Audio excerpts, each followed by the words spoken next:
Hello everybody, dear friends of الثانوية العامة, parents, screen viewers watching us now. I'm happy to be with you today, and today we're going to revise units 9 and 10. النهارده هنراجع مع بعض unit 9 و 10 في برنامجنا اسأل نجاوب.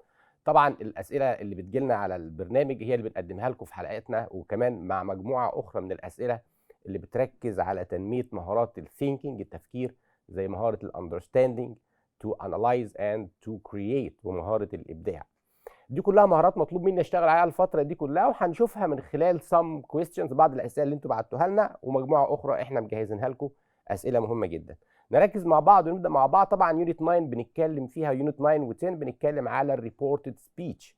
في يونت 9 ريبورتد ستيتمنت، وفي يونت 10 ريبورتد كويستشنز. يعني نبدا مع بعض حلقتنا ونشوف اول سؤال جاي لنا بيقول ايه.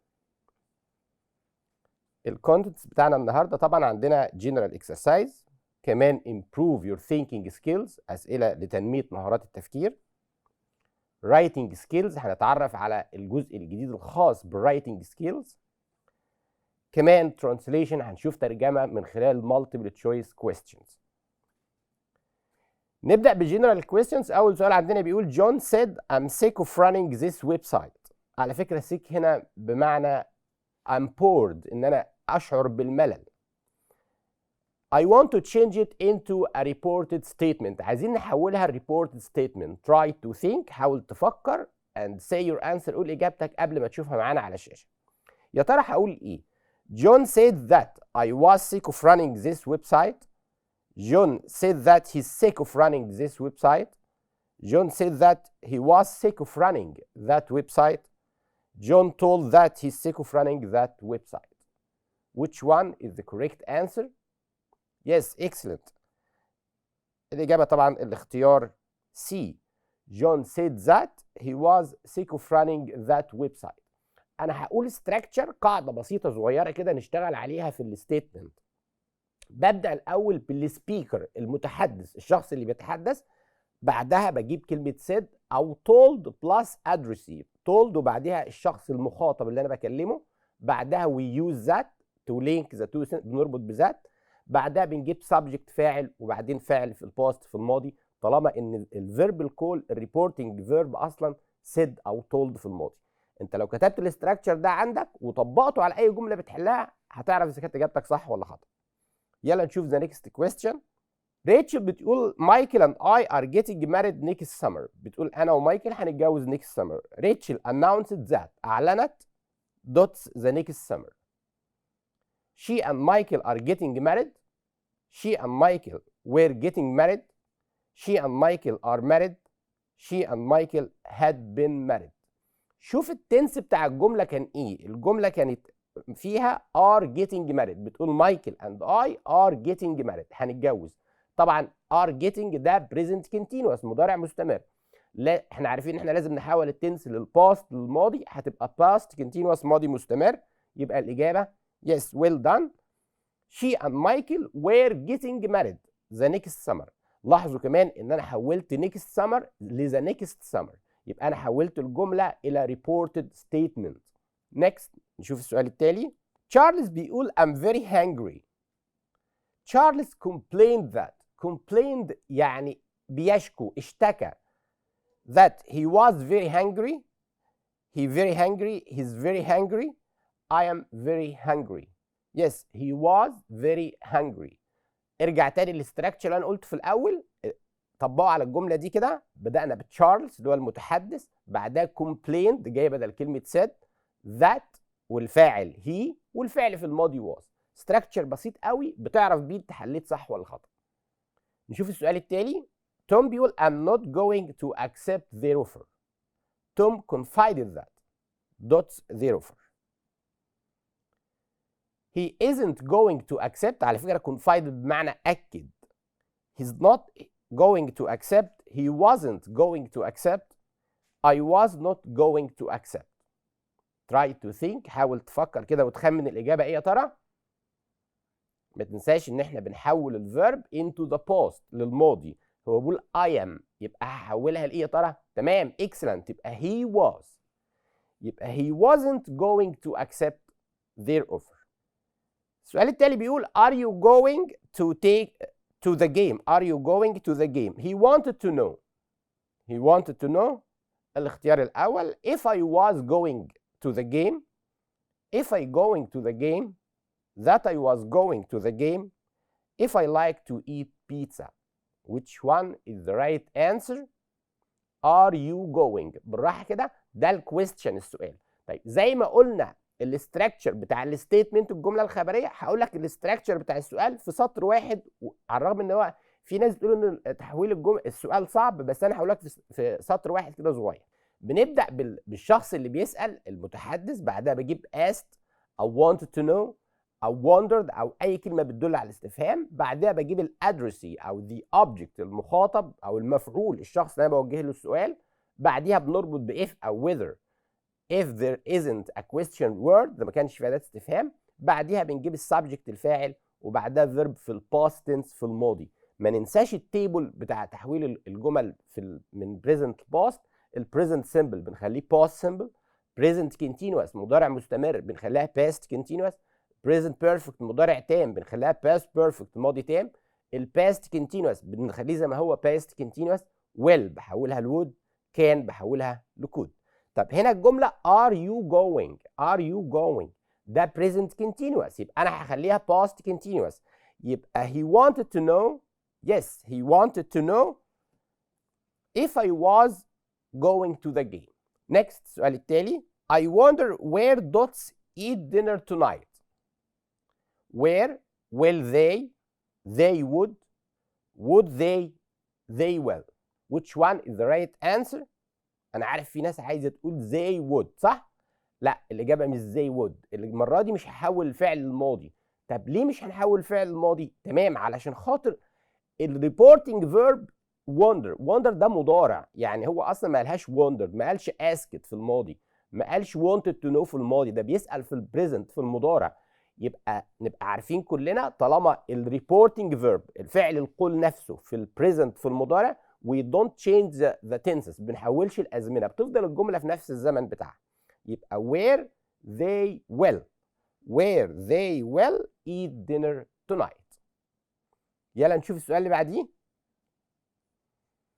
مازن said a moment ago that he dots early today. Was leaving, had left, is leaving. مازن said a moment ago. ناخد خط تحت كلمة a moment ago. A moment ago means that thing has just been said، إن الكلام ده لسه متقال، حاجة لسه متقالة حالا، فأنا برضو مش هحول التنس، هنسيب الجملة في البريزنت في المضارع. يبقى الإجابة يا ترى أقول was leaving، had left and is leaving. Yes, he's leaving early today. Next السؤال اللي بعديه. Journalists in London reported that 7 people dots. الصحفيين في لندن أبلغوا أو كتبوا تقارير إن سبعة من الناس have been shot، have shot، had shot and had been shot. الجملة المرة دي هتبقى في زمن ايه يا ترى؟ اكيد past tense، زمن ماضي. طب انا عندي had shot past perfect، و had been shot برضو past perfect بس باسف مبني المجهول. 7 people هم قتلوا، مش قتلوا، لا ده هم قتلوا، يبقى ده passive voice، جملة مبنية المجهول، يبقى 7 people had been shot. My mother told me I had better dots an umbrella and added that it was going to rain. I had better took، to take، taken and take. طبعا ده سؤال جميل قوي، بنشكر زميلكم اللي بعت لنا السؤال ده. had better، طبعا في ناس برضو كتير هتغلط في اجابه السؤال ده، هتختار took، هتقول انت قلت لنا بنحول الفعل للماضي، بس المره دي had better كده في المباشر او في الغير مباشر بيجي بعدها فعل في الانفينيتيف في المصدر اللي هو البير انفينيتيف. يبقى I had better take، ما بحولش الجمله مع had better. برضو لو الجمله showing surprise او expressing surprise بتعبر عن نصيحه، الجمله فيها should، برضو ما بحولهاش للباست للماضي. في حاجات لازم ابقى عارف انها ما بتتحولش التنس بتاعها، نلخصها ونقولها بسرعه كده تاني. شفناها في الجمله كلمه a moment ago، اما الاقي كلمه a moment ago او has just said، يعني اما اقول احمد has just said، احمد لسه قايل الكلام اللي قاله ده ما بحولوش للباست للماضي، كلام لسه متقال حالا. كمان لما يكون الجمله فيها كلمه had better او اذا كان فيها كلمه should. The passengers were thought their flight was about to depart. The passengers were said، ينفع اقول were said، were mentioned، told or agreed. عايز اقول ان الركاب ابلغوا او اخبروا. They were، the passengers were، yes the passengers were told. told هنا الجملة في الباسيف، الركاب أبلغوا that their flight was about to depart. He thought that he hadn't seen the movie the night before. Said, told, reminded or blamed. He hadn't seen the movie the night before. كلمة the night before بتفكرك إنها كانت last night، يعني هي في الدايركت سبيتش في الكلام المباشر last night، هو حولها ل the night before. كويس قوي. يبقى انا كمان احول الفيرب للباست للماضي. طيب اختار ايه يا ترى؟ he said that، قال، لان هنا مفيش ادرسي، مفيش مخاطب، الكلام هو قال وخلاص، ما اعرفش قال لمين. لو كان في احمد او اوبجكت مفعول بعديها كنت هجيب told. the teacher taught me I could go home. said، told، remind، blamed. the teacher taught me، انا لسه كنت بقول لما يكون في مخاطب تبقى told. yes excellent، يبقى الإجابة told. the teacher told me I could go home. next السؤال التالي. David told Peter that Mona dots for the native place the next day. for her native place the next day. her native place means her homeland، مقصود بها بلدها، هترجع بلدها يعني. would leave، will leave، leave and leaving. David told Peter that Mona في اخر الجمله the next day. طب عايز اقول لك على ملحوظه مهمه قوي. اما تلاقي كلمه the next day، the following day، the next week، the following week، the next month، the following month، anything talks about the future، اي حاجه بتتكلم على الفيوتشر المستقبل، you have two choices، بيبقى عندك اختيارين. اما الجمله تبقى would plus infinitive، would زائد المصدر، او was going to. طب حد هيقول لي هي was going to دي فيوتشر مستقبل؟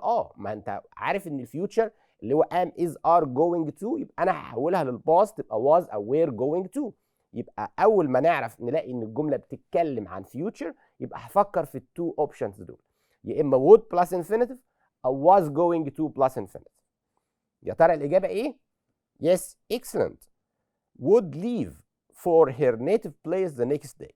Tom said he dots to visit his friends that weekend. that weekend. wants is wanting، wanted and has wanted. that weekend. الكلمات expressions which talk about time and place دي مهمة قوي، بتوريني حاجة، بتعرفني التنس. يعني دايما حتى في الريبورتد سبيتش اما تيجي تحل سؤال ولو انت متردد، شوف الجملة اصلها ايه، شوف الجملة كانت ايه، كانت في الدايركت سبيتش في المباشر كانت ايه. هنا that weekend كانت this weekend، بيتكلم على حاجة في البريزنت في المضارع. يعني اما اقول I want to eat pizza، اما اجي احولها تقول مثلا he said that he wanted to eat pizza. نفس الكلام هنا that weekend عرفتني ان الكلام كان في البريزنت في المضارع، فهحولها للباست تبقى wanted past simple ماضي بسيط.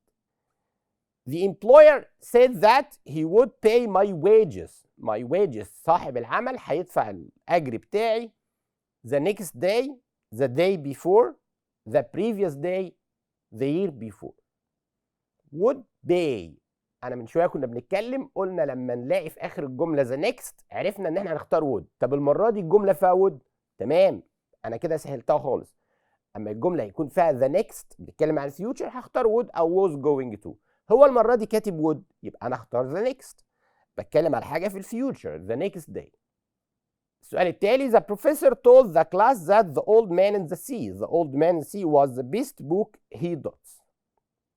ever reads، has ever read، was ever reading، had ever read. على فكرة read أما يكون قبلها have أو has بنطقها read. had ever read. يا ترى which one is the correct answer؟ had ever read. حولنا الجملة للباست للماضي. طب انا عايز اعمل فكره جميله قوي اللي انا قلت لك عليها من شويه، عايز ارجع الجمله تاني للدايركت سبيتش.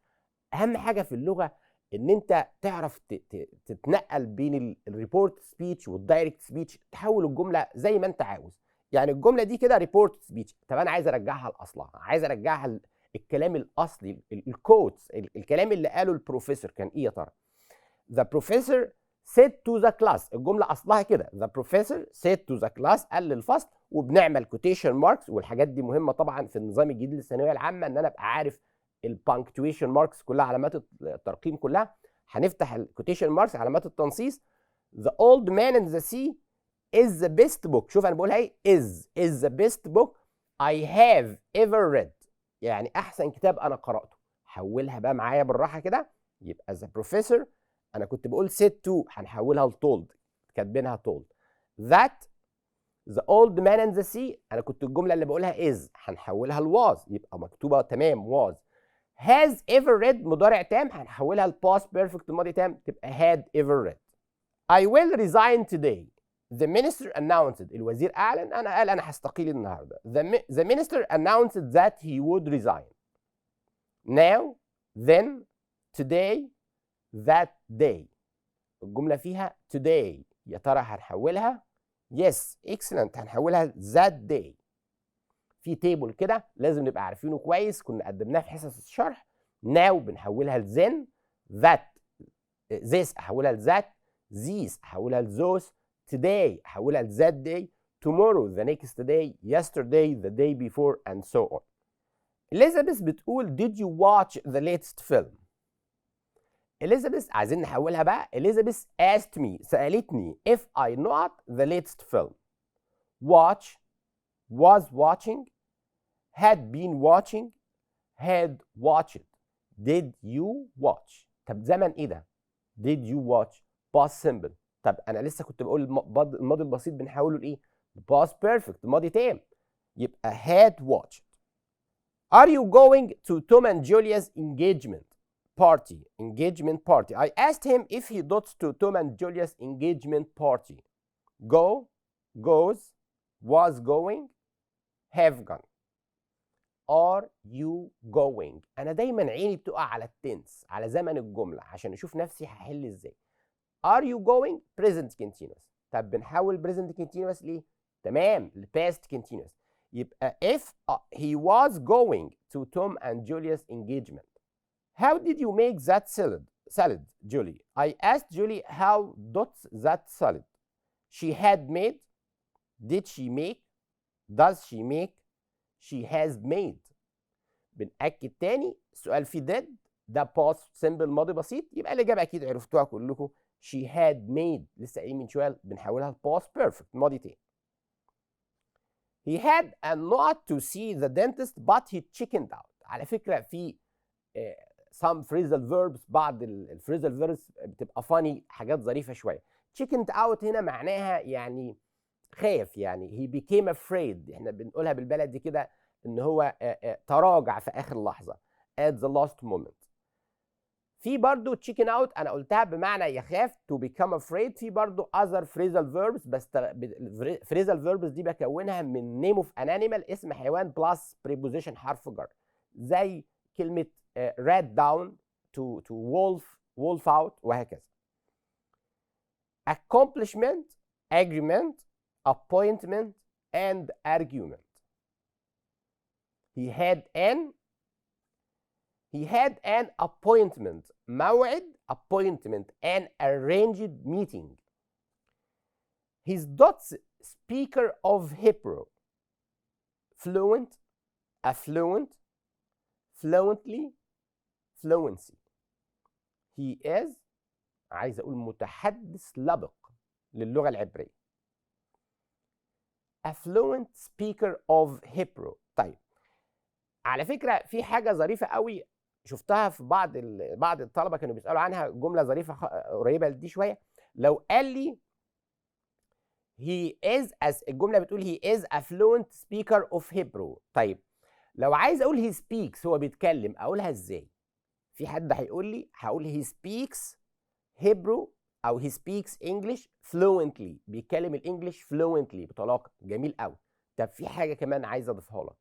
أنا ممكن أقول he speaks fluent English من غير أقول he speaks fluent English، يعني بيتكلم انجليش فصيح، او speaks fluent Arabic، بيتكلم لغه عربيه سلسه او فصيحه.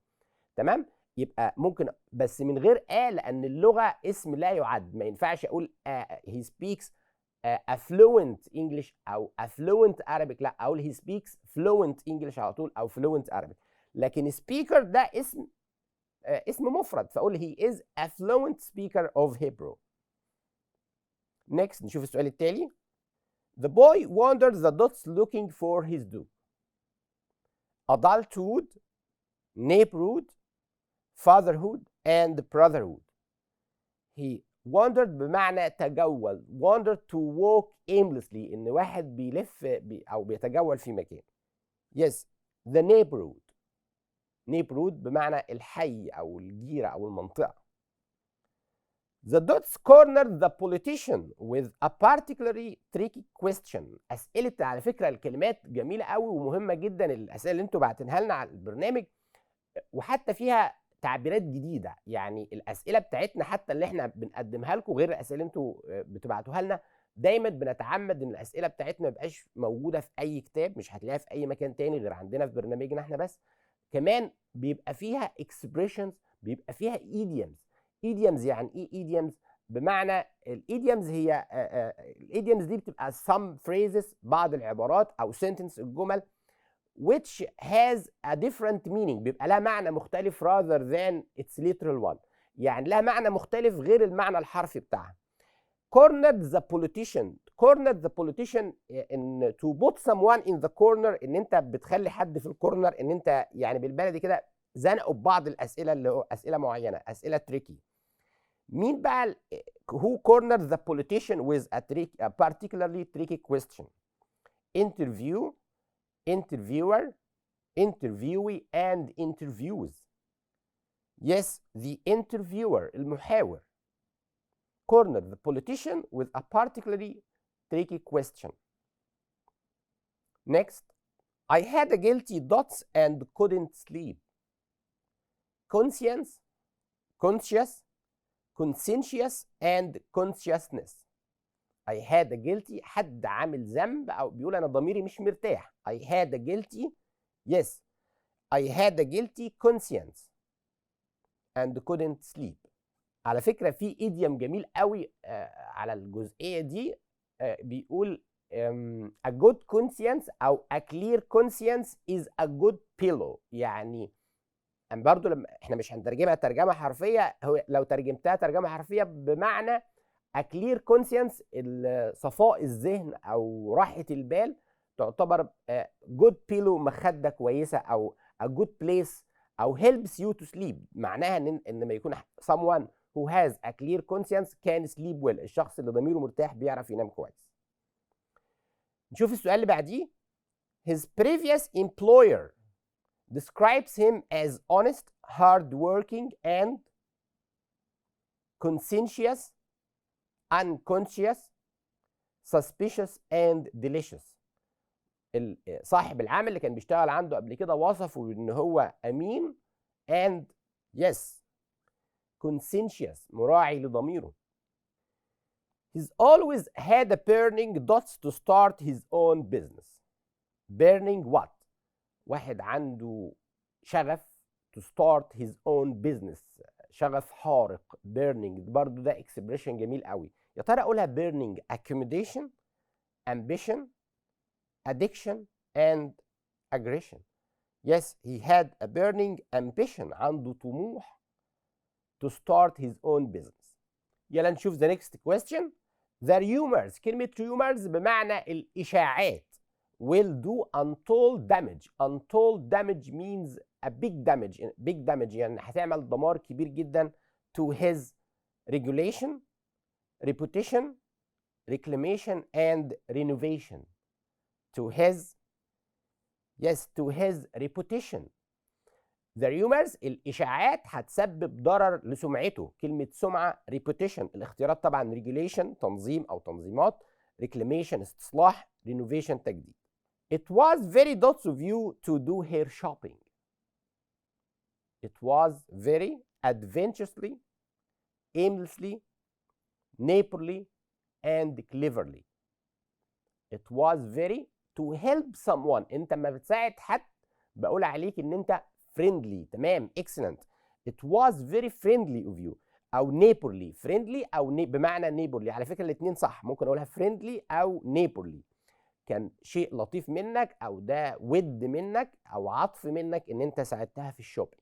نشوف the next question. Many companies are suffering from. شركات كتيرة بتعاني من a shortage of dots staff. skill, skills, skeleton and skilled. عايز اقول ان شركات بتعاني من طاقم العمل الماهر او المدرب. كلمة ماهر او ذو مهارة. yes. skilled, skilled staff. skilled is an adjective. ما ننساش ان دي صفة وجاي بعديها الناون كلمة staff، وبتساوي على فكرة skillful. skilled أو skillful. She's been appointed. appointed بمعنى اتعينت، تم تعيينها as the bridge dot to the UN. animator, accelerator, author and ambassador. the bridge. yes, the bridge ambassador.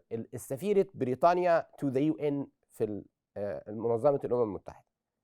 The government imposed a nighttime curfew dots the country. عايز أقول الحكومة فرضت حظر تجوال ليلي. Though, over, throughout, into. Which one is the correct answer؟ هديك وقتك تفكر. زي ما قلت أنا بنحب إن أنت تقول الإجابة قبل ما تشوفها معانا على الشاشة. عايز اقول الحكومه بسبب فيروس كورونا طبعا. imposed a nighttime curfew. yes, throughout the country. في كل انحاء الدوله. all things are easy that are done. الاشياء السهله كلها بتتم well, willed, willingly and dwelling. yes, which one is the correct answer؟ yes, are done willingly.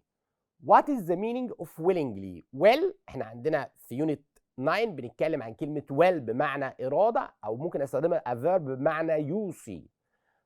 كمان willing بمعنى راغب. willing بس من غير ly بمعنى راغب، حد راغب في حاجة أو موافق على حاجة. زي ما أجي أقول she is a willing participant. هي مشاركة بإرادتها in the crime في الجريمة. يبقى willing participant. willing is an adjective وجاي بعدها الاسم كلمة participant. لكن willingly بمعنى بمحض إرادته. عكسها unwillingly. لو تفتكر في القصة في The Prisoner of Zenda لما قلنا إن سابت agreed unwillingly، وافق دون رغبة منه، أو reluctantly على مضض to let راسندل go to the summer house، إنه يسمح لراسندل يروح السمر هاوس. يبقى willingly بإرادته، unwillingly دون رغبة منه أو بدون إرادة منه. There wasn't a dot of truth in anything she said. Brain, stain, grain and plain. عايز أقول مفيش ذرة صدق في الكلام اللي هي بتقوله. ذرة.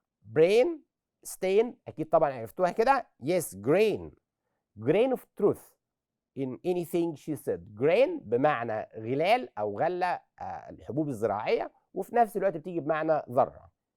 if you want knowledge، لو أنت بتبحث أو محتاج المعرفة you must not for it. soil, toil, soil and toil. yes, you must toil for it. toil بمعنى يكدح. toiler الشخص الكادح الشقيان اللي تعبان. toil up بمعنى يصعد مكان بصعوبة. يبقى toil you must toil for it لازم تتعب علشانها. you'd be in a blizzard if the weather is very snowy and windy, rainy, hot and windy. blizzard عاصفة ثلجية. انت هيبقى في عندك عاصفة ثلجية لو الجو عامل ايه يا ترى؟ نفكر مع بعض. yes, snowy and windy. A candle lights dots and consumes itself. This is a proverb. دي حكمة بتقول إن الشمعة بتضيء للآخرين وبتأكل نفسها أو بتحرق نفسها. Lights another, other, others, and each other. A candle lights, yes. A candle lights أقولها إيه؟ another. another احنا عارفين ان another بيجي بعديها اسم مفرد وممكن ما يجيش بعدها اسم مفرد لو كانت جايه في اخر الجمله. زي ما اجي اقول مثلا for example I like this coffee، انا عجباني القهوه دي. I'd like another cup، انا عايز فنجان تاني. او I want another cup، انا عايز فنجان اخر. another وبعدها اسم مفرد. other بيجي بعديها اسم جمع. others بمعنى الاخرين. others بتساوي other plus plural noun زائد الاسم الجمع. كل الحاجات دي احنا شرحناها في حصص الشرح، بس باكد هنا على ان a candle lights هي مش بتضيء لشخص واحد، لا، lights others بتضيء للاخرين. yes the right answer is others. a candle lights others. دلوقتي عايزين نشوف مع بعض اسئله thinking او thinking skills to improve your thinking skills. اسئله تساعدنا في تنميه مهارات التفكير عندنا. دي اسئله بتبقى مهمه جدا. اسئلتنا زي ما قلنا قبل كده مش هتشوف اي مكان تاني. كمان اسئلتنا بتعتمد على تنميه المهارات دي. فكر في الاسئله بتاعتنا كويس. اسئلتنا هتنمي عندك مهاره الاناليسيس، التحليل، كرياتيفيتي، الابداع and so on. Let's start with the first question. هنبدا باول سؤال. يلا نشوف مع بعض السؤال الاول. هنشوف مع بعض الاسئله في الفقره بتاعت improve your thinking skills، تنميه مهارات التفكير. اسئله انتوا باعتينها لنا، وكمان في اسئله معانا مش هتشوفها في اي مكان تاني. اسئله بتركز على مخرجات التعلم، اسئله بتركز على تنميه مهارات التفكير زي مهاره الاناليسيس، التحليل، كرياتيفيتي، الابداع and so on. يلا نشوف اول سؤال مع بعض بيقول ايه. جورج اورويل بيقول at 50 everyone has the face he deserves. Which one of the following sentence gives the same meaning? على فكرة جورج اورويل is an English writer، كاتب انجليزي مشهور، بيقول at 50. عايز اترجم لك برضو معنى العبارة اللي بيقولها. at 50 everyone has the face he deserves. هو في ناس كتير اختلفوا معاه في المقولة دي. هو يقصد بيها ان في سن ال50 كل واحد بيبان عليه بياخد الشكل اللي بيستحقه. طبعا this is a philosophical theory، دي نظرية فلسفية عند جورج اورويل. whatever بقى انت بتوافق عليها او بتوافقش، بس هي مقولة قالها. الجديد في الاسئله دي ان انا عايز اتعلم how to change quotes، ازاي احول الاقتباسات او المقولات المشهوره دي الى report speech، الى غير مباشر. فبيقول which one of the following gives the same meaning. اي جمله من الاربعه بتدي نفس المعنى. جورج اورويل said that at 50 everyone has the face he deserves. الاختيار B جورج اورويل told that at 50 everyone has the face he deserves. جورج اورويل said me، ينفع اقول said me that at 50 everyone has the face he deserves. جورج اورويل told me، طبعا ما ينفعش اقول told me، اصلا مش بيكلمني انا، دي مقوله عامه هو قالها. فالاختيار الصح yes excellent. جورج اورويل said that، قال ان at 50 everyone has the face he deserves. next نشوف السؤال التالي. ما نستعجلش في الإجابة، نفكر كويس. كلها أسئلة بالنظام الجديد للثانوية العامة بتنمي مهارات التفكير عندنا، فيا ريت نفكر قبل ما نقول الإجابة. Is she the suitable manager secretary? Asked the staff manager. He asked me. هو بيسأل بيقول هل هي سكرتيرة مناسبة؟ هو بيسأل هنا بيقول إيه؟ يا ترى عايز أحول السؤال ده لريبورتد سبيتش، لكلام غير مباشر. When she could start working، ولا الاختيار B if she can accept the job we offer, whether she had enough qualification for the job or not, how much money she would demand from the company، يعني هتطلب فلوس قد ايه من الشركه. فكر في معنى الاختيارات كلها. which one is the correct answer.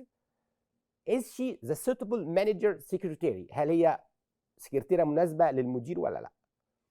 نشوف يا ترى الاجابه هتبقى ايه. Yes excellent. whether she had enough qualification for the job or not.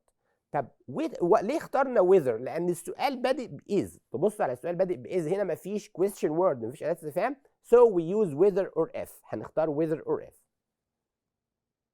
نشوف السؤال التالي. You don't have to take your lunch break at noon. This means that. حد بيقول لصاحبه انت مش محتاج تاخد اللانش بريك بتاعك الظهر. ده معناه you must take your lunch break at noon. You could take your lunch break earlier or later than noon. You don't get a lunch break. You can choose to not take a lunch break. فكر مع بعض شوية. أنا عارف إنها فكرة جديدة وسؤال جديد شوية، ناس كتير ما شافتوش قبل كده. You don't have to take your lunch break at noon. ده معناه إيه يا ترى؟ الجملة دي معناها إيه؟ معناها نختار الاختيار A you must take، أجبره أقول له أنت لازم تاخد اللانش بريك بتاعك at noon، ولا which one is the correct answer؟ Yes, excellent. الاختيار B. You could take your lunch break earlier or later than noon. يعني يا بدري شوية يا متأخر شوية عن فترة الظهيرة. علشان الجملة فيها don't have to. Don't have to أنت مش مضطر. طالما مش مضطر يبقى you have the choice. عندك الاختيار. You can take it أو you could take it earlier، تاخد الغداء بتاعك بدري شوية أو متأخر شوية. Next. Weather report. تقرير الأرصاد الجوية بيقول it's going to be rainy all afternoon. يا ترى هنحولها ازاي دي الريبورت سبيتش؟ جديدة شوية ان انا احول. قلنا الكوتس اللي هي مقولات، حد قال مقولة معينة او مقولة مشهورة، ازاي نحولها؟ نقول the weather report told that. ينفع اقول told that؟ I don't think so. It was going to be rainy all afternoon. الاختيار B. The weather report said that it was going to be rainy all afternoon. The weather report said to me بيقول لي، هو مش بيقول لنا، ما ينفعش طبعا اقول said to me عشان هو مش بيكلمنا انا. The weather report told me that it was going to be rainy all afternoon. الإجابة يا ترى إيه؟ Yes, the weather report said that it was going to be rainy all afternoon. حد هيقول لي طب ما الاختيار دي told me، اصل النشره الجويه مش بتكلمني، مش حد بيكلمني انا عشان اجيب told me. نشوف السؤال اللي بعديه. رونالد بيقول where does Maria park her car؟ ماريا بتركن عربيتها فين؟ رونالد asked me where does her car؟ did Maria park؟ Maria parked؟ had Maria parked؟ Maria has parked. think carefully. think فكر كويس قوي قبل ما تقول الإجابة. عايزك كده زي ما انا علمتك ان انت شوف الجمله في الدايركت سبيتش في المباشر ايه وحاول تحولها.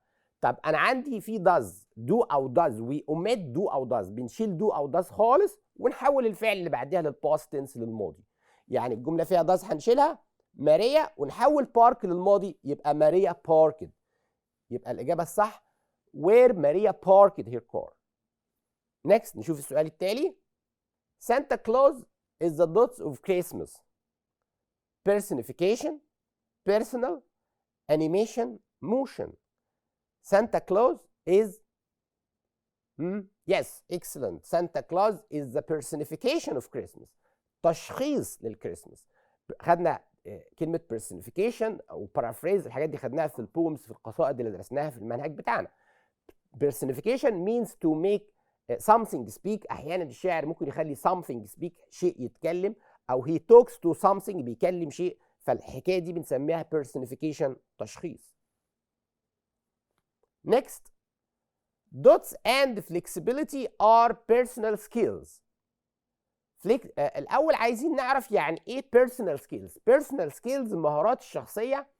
skills that you are born او you were born with، المهارات اللي انت بتتولد بيها، الحاجات الموجوده جواك.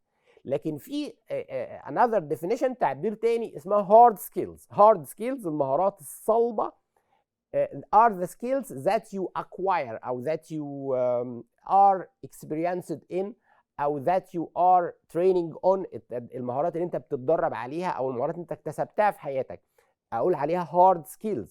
لكن المهارات الطبيعيه في الانسان بقول عليها soft skills او personal skills. هنا نقط and flexibility. flexibility معناها المرونه. يا ترى نختار humidity الرطوبه، enmity، density، creativity. يا ترى ايه and flexibility are personal skills؟ يس كرياتيفيتي الابداع والمرونه دي مهارات شخصيه. هترجم الاختيارات برضه عشان في ناس كتير اكيد مش عارفه معاني الكلمات دي. هيوميديتي الرطوبه، انميتي عداوه، density الكثافه. يبقى creativity and flexibility are personal skills او ممكن اقول عليها soft skills. انا اديتك التعريفين. soft skills قلنا soft skills are skills that you're born with. hard skills are acquired skills مهارات مكتسبه انت بتتعلمها في حياتك. you'd better leave. انا حتى وانا بنطق قلت you'd better leave. didn't you, wouldn't you, hadn't you, haven't you. ده سؤال خاص بالكويستشن تاج، السؤال المزيل. بعض الطلبه يعني انا بحب دايما اقول للطلبه ما حدش يقول دايما دي علينا او دي مش علينا او دي في المنهج او دي مش في المنهج. في النظام الجديد للثانويه العامه يا حبايبي لازم نتعود دايما to always to get more skills. زي ما اتعلم مهارات جديده، اتعلم حاجات جديده في الجرامر، في الاستراكشر، في الرايتنج سكيلز، في الترانسليشن، في كل شيء. دي لغه اتعامل معاها على انها لغه. انا مش بتعامل مع الانجليش على انه ماده، لا دي لغه. كل يوم اكتسب حاجه جديده واتعلم حاجه جديده. هنا سؤال بيتكلم على الكويستشن تاج، السؤال المزين. you'd better leave. يا ترى الاجابه الصح ايه؟ نفكر شويه مع بعض. في ناس قالت wouldn't. الابوستروفي دي اختصار would. لا hadn't you. hadn't لان الابوستروفي دي اختصار had better معناها من الافضل ان، وبيجي بعدها فعل في المصدر. had السؤال مزيل الاستراكشر بتاعه طالما الجمله مثبته بخلي الجمله منفيه في اخر الجمله، بخلي السؤال المزيل منفي، والعكس صحيح. had better تبقى hadn't you. لو كانت would كنت هقول wouldn't you. يلا نشوف السؤال اللي بعديه. you'd rather go. didn't you, wouldn't you, hadn't you, haven't you. يا ترى الإجابة الصح إيه؟ you'd rather. أنا بقولها you'd rather. yes wouldn't you. apostrophe دي rather اختصار would rather، لكن apostrophe دي better الapostrophe دي اختصار had. فهنا you'd rather go wouldn't you. I am next. برضو عايز أعمل question tag سؤال مزين. aren't I, amn't I, don't I, can't I. Which one is the right answer? Yes, aren't I. حد هيقول لي هي I am احولها ل aren't I؟ في الكويستشن تاج في السؤال المزين I am بنخليها aren't I. لو I am not تبقى am I. يا ريت نكتب الكلام ده عندنا، اللي مش عارف المعلومه يكتبها. I am بحولها في الكويستشن تاج في السؤال المزين اللي هو بمعنى أليس كذلك اقول aren't I. لو هي I am not تبقى am I. تعال نشوف السؤال اللي بعديه، طبعا هتبقى اجابته سهله. I am not going to pass the test. انا مش هنجح في الامتحان. عايز اعمل question tag. aren't I احنا قلنا دي جمله منفيه. am not yes تبقى am I. I'm not going to pass the test am I. اوكي؟ تعال نشوف السؤال ده، فيه فكره جميله قوي هقول لكم عليها، بس نقرا السؤال الاول. I first wanted to take English and math in summer school. كنت عايز اخد انجلش وماث في الفصل الصيف. But my teacher helped me to make up my mind. make up my mind درسناها بمعنى اغير رايي. المدرس خلاني اغير رايي. to take one more lesson اخد كمان درس معاه. My teacher dots me to take 3 lessons this summer. agreed, complained, wished, persuaded. على فكره الفيرب اللي هختاره دلوقتي بيلخص معنى الجمله كلها. My teacher helps me to make up my mind. ساعدني ان انا اغير قراري او اتخذ قراري، اغير رايي. يبقى معنى كده يس تمام برافو عليكم. he persuaded me to take 3 lessons this summer. نشوف السؤال التالي. Tom says that Jane is lying. توم بيقول ان جين بتكذب. but he cannot prove it. مش قادر يثبتها، مش قادر يثبت انها بتكذب. Thomas doubts that Jane is lying. complaining, realizing, protesting, claiming. أسئلة جميلة قوي، وده سؤال حد من أصدقائنا برضو بعته للبرنامج. الجملة بتقول توم says that Jane is lying. توم بيقول إن جين بتكذب. أما يكون حد بيقول حاجة ومش قادر يثبتها يبقى هو إيه؟ complaining يبقى كده هو بيشكو. realizing بيدرك. protesting بيحتاج. ولا claiming؟ yes claiming بيدعي. he's claiming that Jane is lying. writing skills. دلوقتي وصلنا لفقرة writing skills. احنا الحلقة بتاعتنا بدأنا فيها بالجنرال اكسرسايز، أسئلة عامة، شفنا كمان بعدها أسئلة improving أو your skills your thinking skills، تحسين مهارات التفكير. كمان نبدأ دلوقتي في writing skills، أسئلة مهارات الكتابة.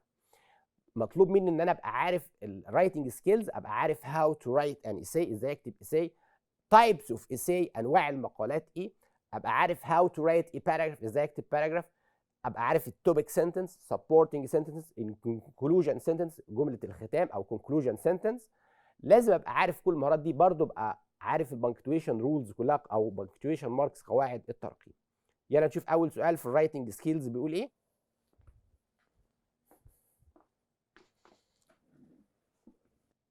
رايتنج سكيلز عايز افكركم انها بتشمل اجزاء كتير، بتشمل الجرامر، بتشمل السبيلنج، بتشمل كمان البنكتويشن رولز.